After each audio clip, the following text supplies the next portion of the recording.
Greetings and welcome to the Cerebral Women Art Talks podcast. I'm Phyllis Hollis, your host.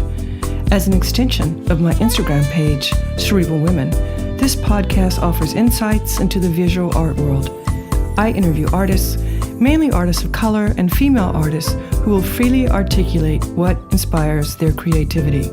In addition, you'll hear interesting perspectives from dedicated art professionals who work with artists and the art institutions that feature them. I'm confident that collectively, these individuals will indeed stimulate your mind as they do our eyes. Please know these interviews are conducted in my Manhattan apartment, so please forgive the background sounds of city life. Welcome to the Cerebral Women Art Talks podcast. In this episode, I feature Nicole Fleetwood, a 2021 MacArthur Fellow and art historian and curator. She is dedicated to exploring how the art of incarcerated people is essential to our understandings of contemporary art, the carceral state, and the humanity it contains.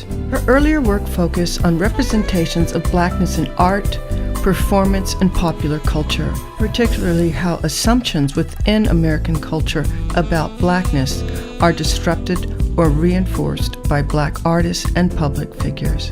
Nicole has a PhD from Stanford University, and from 2005 to 2021, she was affiliated with Rutgers University at New Brunswick, with appointments in the Departments of American Studies and Art History. Nicole is currently the James Weldon Johns Professor in the Department of Media, Culture, and Communications at NYU. Her publications include Marking Time, Art in the Age of Mass Incarceration, 2020, which includes an accompanying museum exhibition of the same name.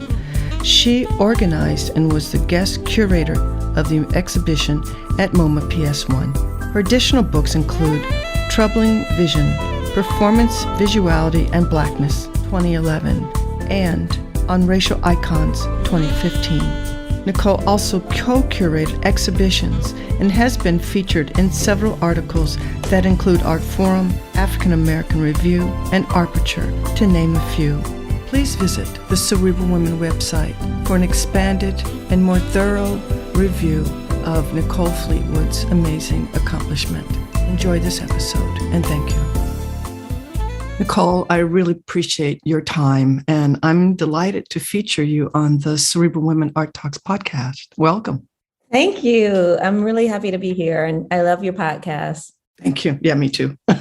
I love talking to people like you, so I love it very much. When did you recognize your interests in visual art?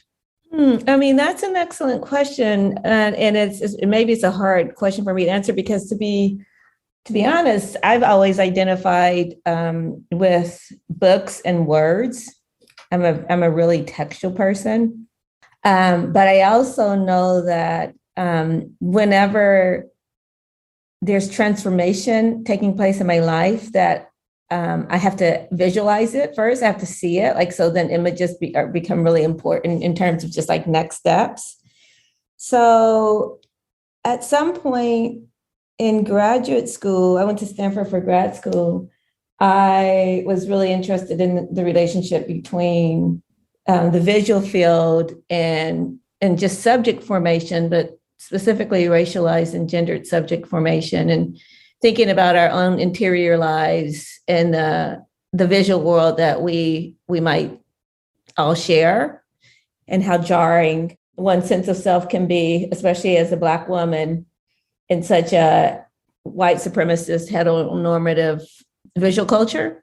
So I think I've just always been, I would say since graduate school at Stanford in the mid-90s, I've been preoccupied with those tensions, tensions between the kind of violence and relentlessness of dominant visual culture and our own interior lives and self-making and creative expressions that defy that violence.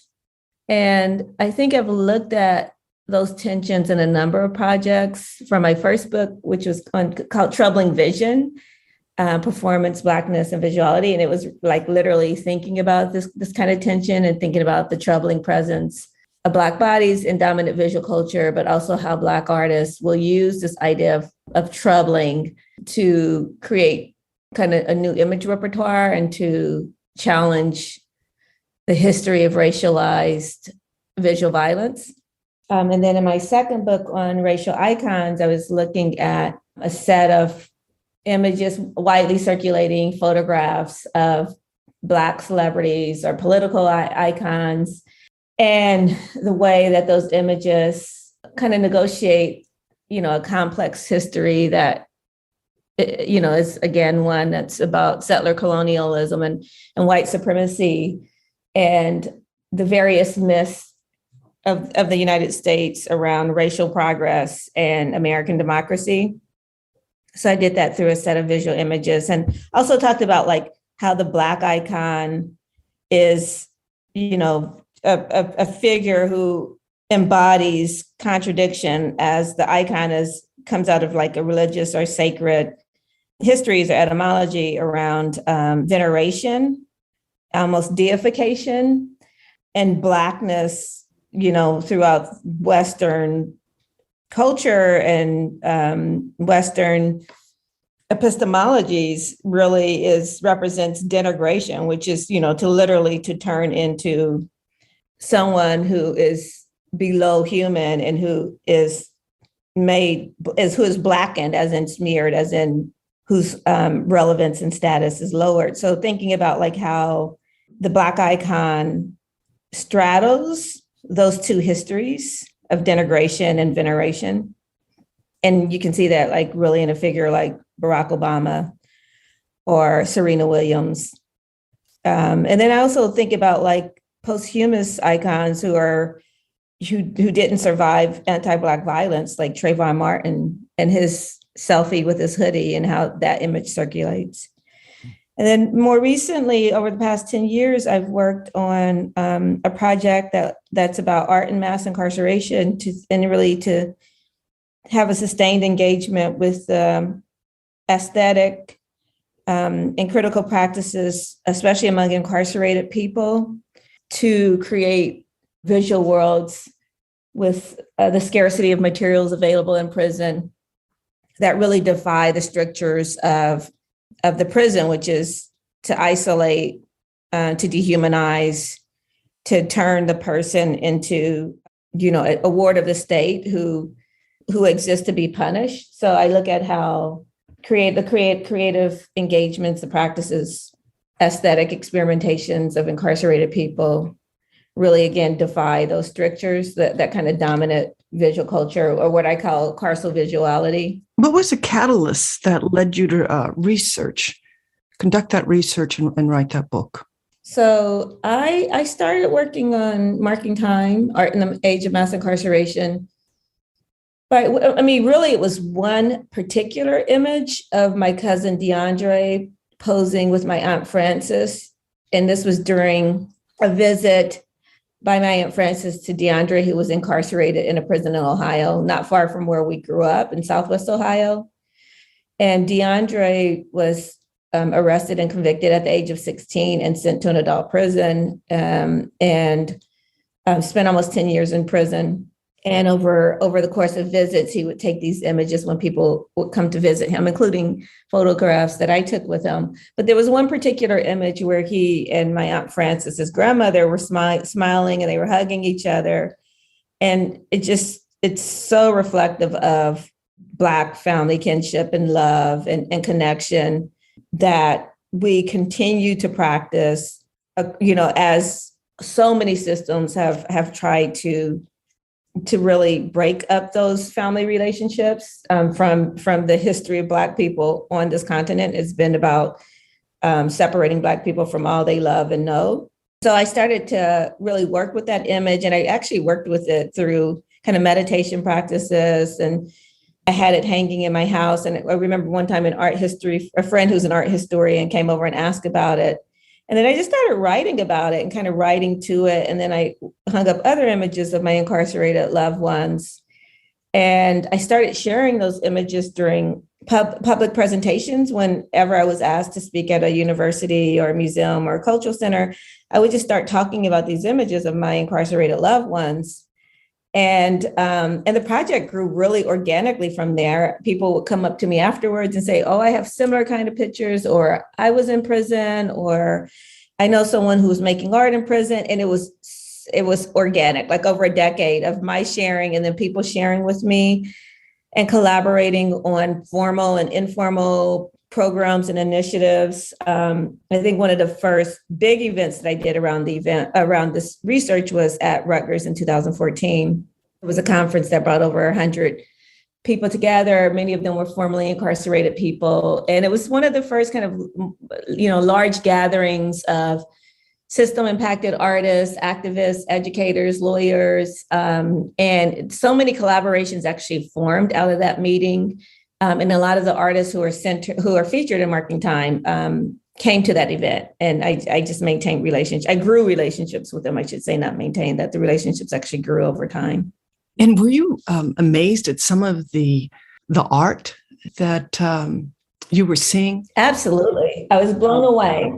I like to say that, every step of the way that the kind of research was the experience of like learning from artists held in punitive captivity has been really humbling. And it just has committed me to being a student, to always be in a position of learning and to know and to respect people for knowing more about specific things than I do. And I think that can be an uncomfortable position for academics and scholars and professors, but it's one that I really cherish. And I think it's at the center of this project is that I'm not an expert, I'm a student. And the only way that this project continues to evolve is that people are willing to share with me, to share their experiences, their resilience, their survival practices, their trauma and their artwork. And I've been completely in awe of the ways that incarcerated people experiment with the very limited resources available to them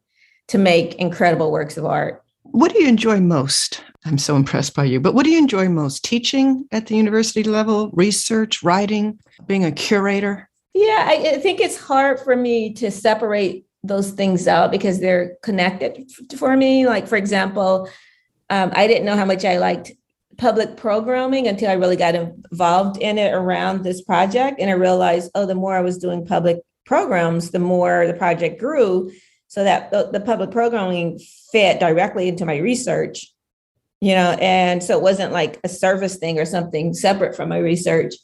But my heart is always I'm an introverted, introspective person, and I prefer reading and writing over almost everything.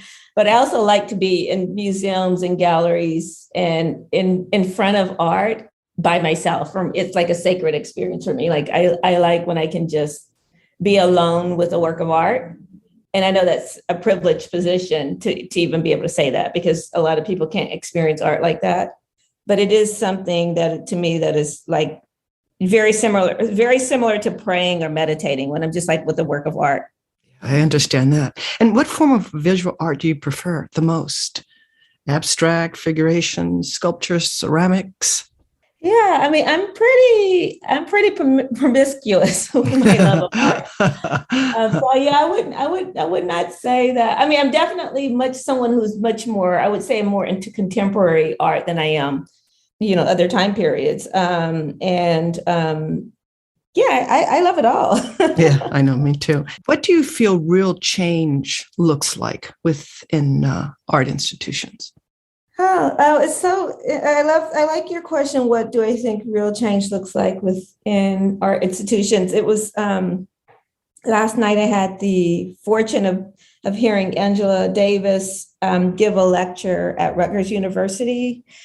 And at one point she made this really insightful and in some ways kind of humorous, but very, very serious critique of this current institutional language of DEI, diversity, equity, inclusion, and how kind of what a Band-Aid that is to real structural change, right? And that institutions that are based on exclusion, violence, collecting as a kind of mode of racial capitalism, they can't approach change like, oh, we just need to add some new offices, or we need to add people of color into the system that already exists, but they need to be radically reimagined. And so I think one of the most important ways for art institutions to be reimagined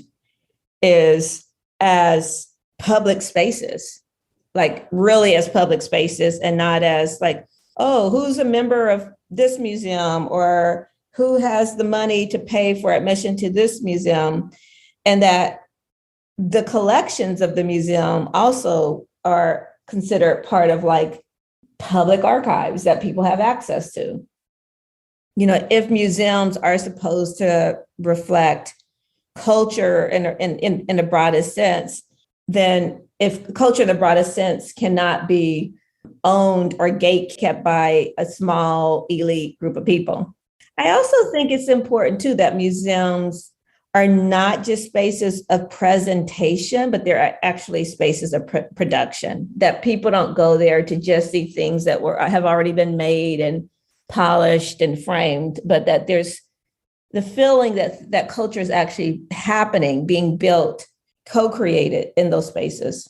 What do you feel is the purpose of art? Well, I mean, there is one thing that I love above all things, and that's human creativity. And I think, and to me, that's what art is. Do you feel Black art can be defined? I like that you asked that question. And I think I would like to not try to define it, because I actually like border crossings all the time.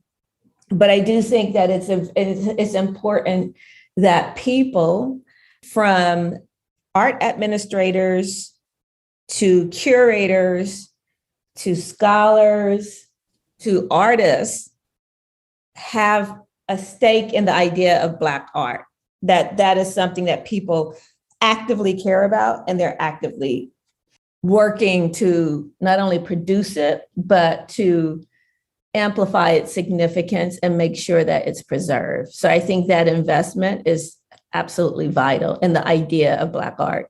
I want to quote you, and just curious if you could elaborate on this quote, on your quote. The quote is, "My work is in honor of the role of art in resisting oppressive structure." Do you recall where you were, like mentally, emotionally, when that thought entered your mind? Yeah, I was being interviewed by the MacArthur when I made that statement. Yeah, and they wanted me to be able to say in the broadest sense what I thought was the significance of the work that I was doing. And for me, like, you know, I don't see myself outside of a long tradition of people practicing, archiving, thinking and writing about the way that marginalized and oppressed groups use their creativity to imagine otherwise, to create new worlds, to create new possibilities, and really to forge, you know, powerful relational practices of recognition and a really radical sense of belonging that systems of oppression really try to squash. So I think that, you know, I brought up Angela Davis. I mean, I think she is, you know, a very powerful example of that. And I think we see people in our communities, as well as, you know, people that we can elevate to like icon or superstardom or celebrity status, working on these various registers, but always understanding the power of human creativity to resist oppression, like that we actually have to be able to visualize otherwise in order to create otherwise. And that it's a collective. I think, you know, as much as it's interior, it's also collective. Like, to me, that's the really powerful thing about like human creativity, that it feels so intimate and interior.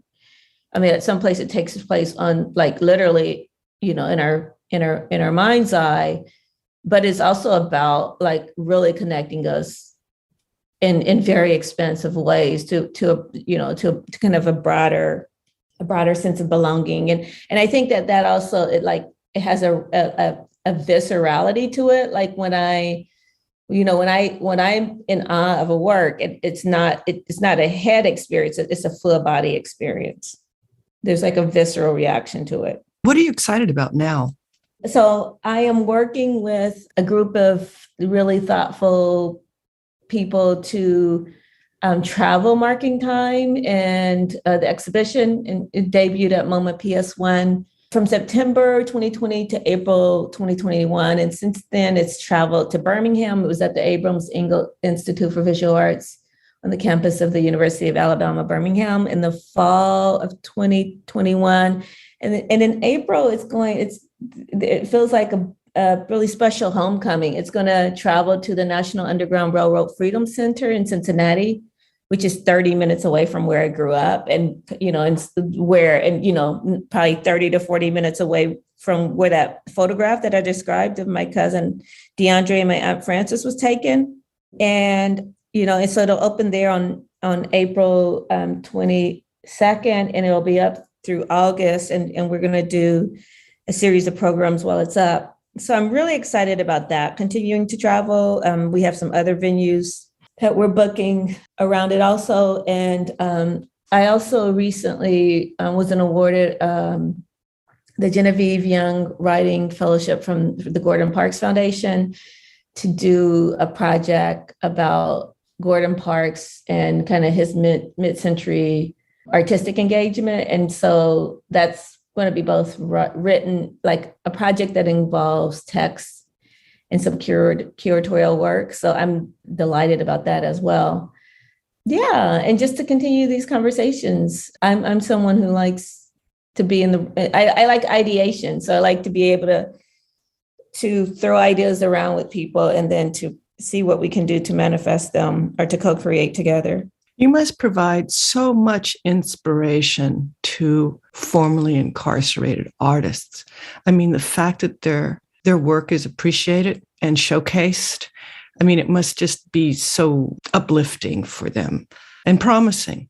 It must feel really great. I appreciate you saying that, but I would say that it's absolutely, there's deep reciprocity. Like there's no way that this project could be what it has become and what it continues to become without people being super generous and sharing with me and my learning from people. So I think, that kind of relational exchange, it continues to inspire me, and hopefully, and I think there's a lot of people who feel like this is their project too. And I think that's great that it feels co-created. I really appreciate this conversation and you sharing with us your accomplishments and waking us up. This is my final question. How would you like to see your work, your passion impact the way people think? So, I do think, again, like project is about elevating the significance of art and creativity to transforming society.